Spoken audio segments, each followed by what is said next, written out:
of music and harmony were really beginning to be explored here. The sequence of sounds which sound correct together, and the peculiarity and the nature of how, if you get a string or a tube, the sound of it when it's half sounds sweetly to the full tone.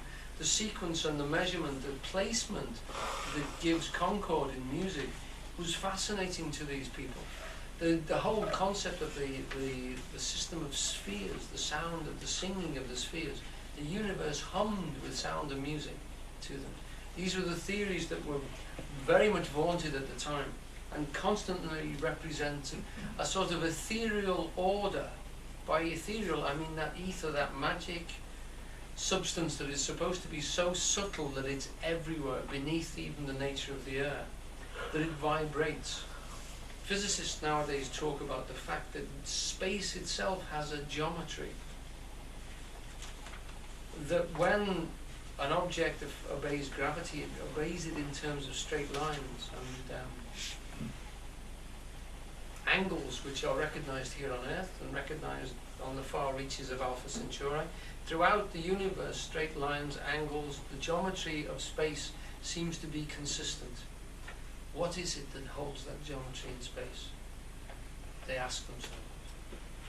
The very space itself seems to order the processes of movement. What is it? Well, here that same question would be, what is the nature? The ordered thing, it's like a music, it comes out, it fills a room, sound fills a room. Everywhere in it can hear it. We can hear the notation of it, we can hear the structure and the sound. In our ears we hear the formal placement of sound and recognize its structure. What gives that to us? And those questions are the ones that vibrated through them. Yes? Just something I read, and again I'm sorry, I can't remember where I read it. It's probably The Guardian, and it was one of these little things that I've probably tucked away somewhere, but I loved it so much when I read it that I've always remembered it. And this little snippet said that our Earth is making a sound as it goes on its merry way, and the sound that it is making is middle C.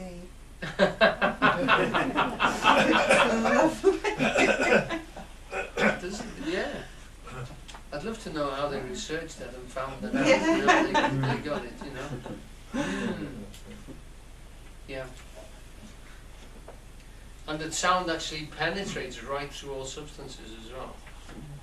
I remember Eugene talking about the superficiality of colour, and you know, because to you I look pink, parts of me look even pinker. But actually that's only skin deep. Inside that there's deep reds and purples and whites and all sorts of things throughout me. But sound actually penetrates right through. So when you, as a painter, you're dealing with superficialities, you're dealing with surfaces purely. Whereas with sounds you're dealing with something which penetrates deeply through the substance of being. And that sound in that sense is always considered to be more primeval, more fundamental than surfaces. And you know, that we can actually sound something, and that tells us a lot about literally how well it's put together, how its molecules actually form. So that with something like a bell, when you ring it, you can hear the soundness of it. You know it's complete and well formed. They use sound as well to heal now, and sound to accelerate chemical reactions. Right. And those vibrations, of course, can be formed into sonic functions that can cut through steam. So we know that sound is, as a vibrational thing, extremely powerful. Right. There's a cosmic symbol moving towards me now, which is telling me we've gone past 10:30. Right. Is everyone okay to continue a little bit more, or do you want to finish here at this point? It's a good place to finish because we're moving then into... We're going to finish the music, aren't we? Well, do you want to finish the music, or do you want to let that echo through you until next time? And then we'll replay. Yeah. We should finish this chapter next time, probably, but you may even go... But please, make a plea to you about this. Do go on the website if you haven't got a book and try and print out a few pages for yourself, get to use the system, because we've got it up there, it's freely accessible, and if you use it like that, you can print out your own. Eventually, you'll have a book written in by you, made yours, made uniquely yours by your thoughts, and you can then staple it all together, have it bound, and save yourself a fortune. Efsy's not here, I can say that.